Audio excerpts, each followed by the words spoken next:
नवरात्र के पावन मौके पर आज बात आस्था की महारसोई की। आपको ले चलेंगे वो धाम जहां 10 या 20 लोगों के लिए नहीं बल्कि सैकड़ों और हजारों लोगों के लिए खाना तैयार होता है। सबसे पहले देखिए दिल्ली के झंडेवाला मंदिर में माता की महारसोई। जयकारा झंडे वाली दा, झंडे वाली नी झंडे तेरे लाल, असी भी तेरे लाल, तू लाला नु बुला ही लिया। सो करके बहाने दर आउंदे, सो करके बहाने दर आउंदे, तेनू दिले वाला हाल सुनाउंदे, तेनू दिले वाला हाल सुनाउंदे, कदे पूछ लो माए। रोजाना 10,000 लोगों के लिए यहाँ तैयार किया जा रहा है सुबह, दोपहर और रात का खाना। अलग अलग शिफ्ट में सेवादार यहाँ पहुँचकर रसोई में अपना सहयोग देते हैं। मेरी माँ झंडेवालान मंदिर में नवरात्र के 9 दिन रोजाना 10,000 श्रद्धालुओं के लिए दिन रात का भोजन तैयार किया जाता है। इस किचन की खास बात है यहाँ पर काम करने वाले कारीगर रोजाना अलग अलग शिफ्ट में एक खास ड्रेस कोड में सेवा देने के लिए पहुँचते हैं और इस तरह माँ की रसोई में श्रद्धालुओं के लिए तैयार किया जाता है स्पेशल प्रसाद।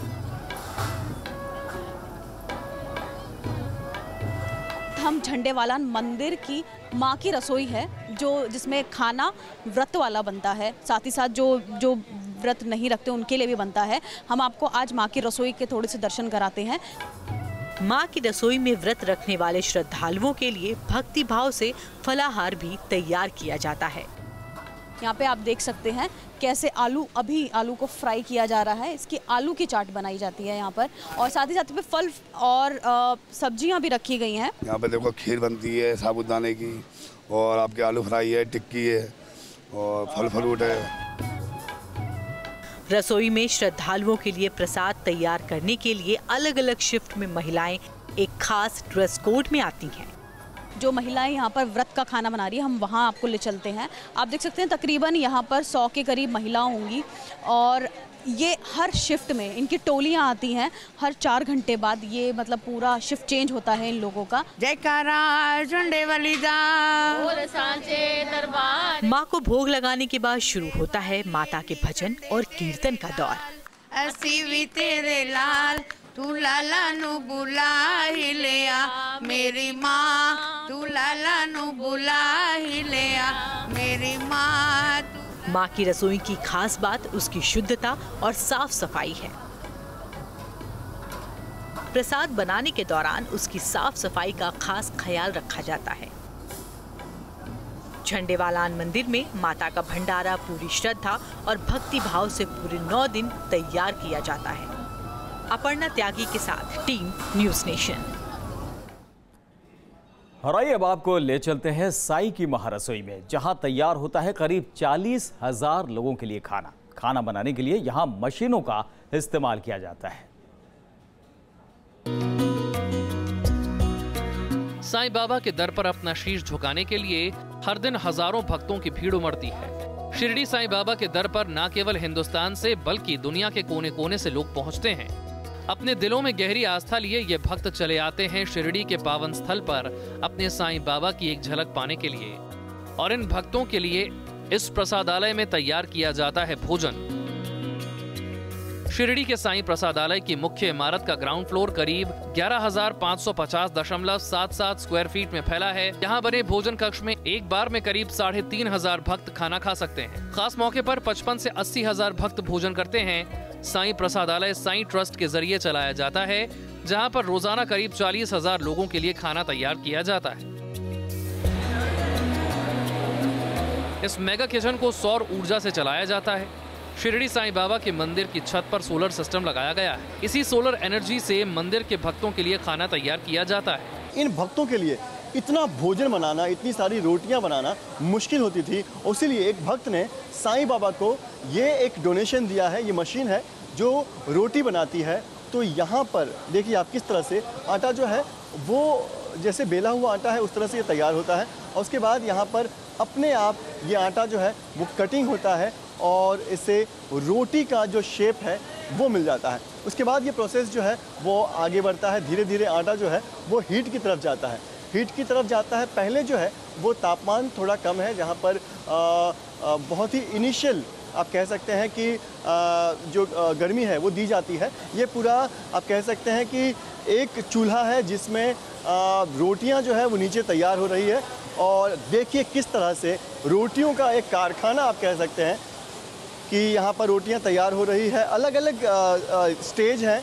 पहले स्टेज में कम गर्मी है, उसके बाद गर्मी जो है वो बढ़ जाती है, और नीचे होते होते जो गर्मी है वो और ज़्यादा होती है, और रोटियां जो हैं वो फूलने शुरू हो जाते हैं। आप देख सकते हैं नीचे जो रोटियां हैं वो फूलते हुए आपको दिखाई देंगे।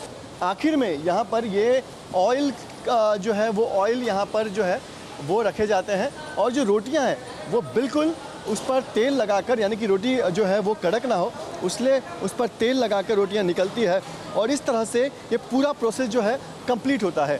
शिरडी में गरीब और असहाय लोगों के लिए भोजन मुफ्त दिया जाता है।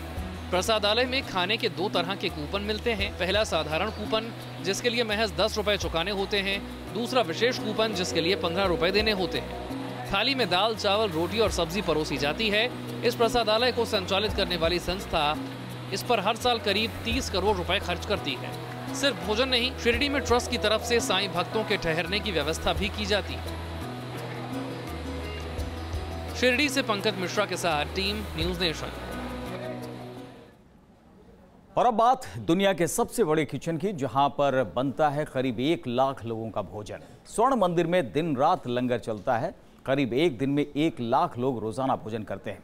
यहाँ पर स्वेच्छा से स्वयंसेवक खाना बनाते हैं, बर्तन साफ करते हैं। चलिए आपको लिए चलते हैं अमृतसर के स्वर्ण मंदिर।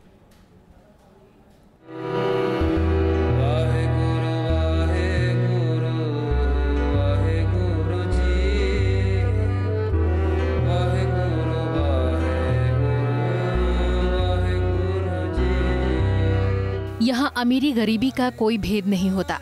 यहाँ अगर किसी चीज की अहमियत है तो वो है इंसानियत। इंसानियत ही हरमिंदर साहिब का मूल सिद्धांत है। तभी तो यहाँ आने वाले भक्तों के जूतों को रखने का इंतजाम हो या फिर प्यासे को पानी पिलाने का काम, ये सभी काम यहाँ पर मौजूद स्वयं सेवक ही करते हैं। रसोई घर में खाना बनाने के लिए हर रोज 5000 किलोग्राम लकड़ी और 100 से ज्यादा LPG गैस सिलेंडर का इस्तेमाल होता है। यहाँ तैयार होने वाले खाने को कई 100 स्वयंसेवक भक्तों के लिए परोसते हैं। इसके अलावा जूठे बर्तन धोने और रसोई घर में काम करने के लिए 400 से ज्यादा वर्कर दिन रात काम करते हैं। जो लोग खुद अपनी ओर से इस रसोई घर में हाथ बटाना चाहते हैं, उनको भी इस काम में लगाया जाता है। भारत के सबसे बड़े किचन में रोजाना 2 लाख रोटियां बनती हैं। करीब 25 क्विंटल अनाज, 5000 लीटर दूध, 1500 किलो दाल, 10 क्विंटल चीनी, 5 क्विंटल देसी घी यहाँ लगता है। रोजाना लगभग 1 लाख लोग लंगर में खाना खाते हैं। यहाँ पर मेरे पीछे आप देख सकते हैं कि किस तरह से श्रद्धालु माथा टेकने के बाद लंगर बनाने की जो प्रक्रिया है उसमें शामिल हो जाते हैं। खुद रोटियां बनाते हैं, सब्जियां काटते हैं और इस तरह से उसमें अपना योगदान देना शुरू कर देते हैं। जूठे बर्तनों को साफ करने के लिए 2 श्रेणियों में बांट दिया जाता है। स्वयंसेवक ही जूठे बर्तनों को इकट्ठा करते हैं ताकि इन्हें आसानी से साफ किया जा सके। रोजाना यहाँ पर 3 लाख से ज्यादा बर्तन साफ किए जाते हैं। खाना खाने के बाद स्वर्ण मंदिर में आराम करने की भी व्यवस्था है। इसके लिए दीवान हॉल मंजी साहिब में खास इंतजाम है।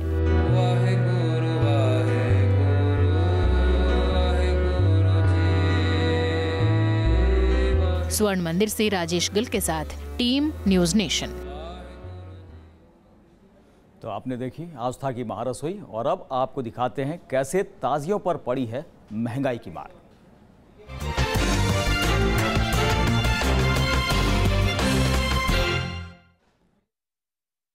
मुहर्रम नजदीक है, ऐसे में ताजिया को अंतिम रूप देने का काम भी शुरू हो गया है।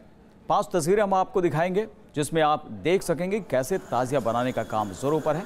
और ये तस्वीरें आपके सामने। मुहर्रम के मौके पर ताजिया का जुलूस निकलता है। जुलूस में छोटे ताजिए से लेकर बड़े ताजिए तक शामिल होते हैं। हालांकि इस बार ताजिए की रंग थोड़ी फीकी लग रही है। महंगाई के चलते ताजिए के काम में थोड़ी गिरावट देखने को मिल रही है। दरअसल महंगाई के चलते ताजिया को बनाने में इस्तेमाल होने वाले सामानों की कीमतों में उछाल आया है। चाहे बांस हो, फिर मैदा या फिर आटा, सभी चीजें महंगी हो गई है।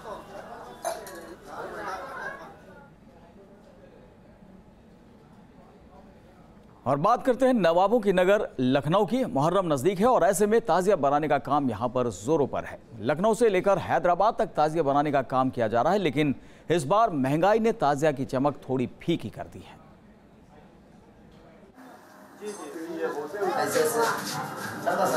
मुहर्रम में ताजिया को बनाने में कारीगर दिन रात जुटे हैं। चाहे पटना हो या फिर लखनऊ, हर तरफ ताजिया बनाने की दिन रात कवायद चल रही है। कोई ताजिया को ताजमहल की शक्ल देने में लगा है तो कोई इसमें तरह तरह के रंग भरने में। दरअसल मुहर्रम के चांद से ही इस्लाम के नए साल यानी हिजरी की शुरुआत होती है। इसकी शुरुआत के 10 दिनों में लोग ताजियेदारी करते हैं। इस दिन कहीं करबला शहीदों की याद में मातम मनाया जाता है तो कहीं शहादत को याद करने के साथ नए साल के कार्यक्रम भी आयोजित किए जाते हैं। ये इमाम हुसैन की याद में इस ताज़िए को बनाया जाता है और ये उनकी शबी बनाई जाती है। शबी बना के हर घर में ताज़िया रखा जाता है और ये ताज़िया जो होता है दफ्ती और आपके शील्ड है, टीकी है, कागज़ है, इस तरह से इस धातु से बनाया जाता है। ताज़िया बनाने वाले कारीगरों का कहना है कि पिछले 4 साल में बांस से लेकर कागज़ सहित दूसरी चीज़ों के दाम में बेतहाशा बढ़ोतरी हुई है। इसे बनाने के लिए लुगदी की जरूरत पड़ती है, जिसमें आटा और मैदा की जरूरत होती है, वो भी महंगे हो चले हैं। हालांकि इन सब के बावजूद ताजिया बनवाने वालों की संख्या में कोई कमी नहीं आई है। कारीगरों के पास ताजिया की खूब डिमांड है और वो पिछले 6 महीनों से इसकी तैयारी में जुटे हैं। भले ही महंगाई ने बांस से लेकर आटा और मैदा तक को आम लोगों की पहुंच से बाहर कर दिया हो, लेकिन ना तो ताजिया बनवाने वालों की और ना ही ताजिया बनाने वालों की चेहरे पर कोई सिकन देखी जा रही है। हर कोई इसमें रंग भरने में लगा है। लखनऊ से विनोद मिश्रा के साथ टीम न्यूज़ नेशन। और रुख करते हैं बिहार के पटना साहिब का, जहां पर ताजिया की विशेष कहानी है। यहां ताजिया सिर्फ सांप्रदायिक सौहार्द की निशानी ही नहीं है, बल्कि यहां लोगों का इससे विशेष जुड़ाव है। हिंदू और मुसलमान यहां ताजिया बनाने से लेकर इसके जुलूस तक एक दूसरे का साथ निभाते हैं।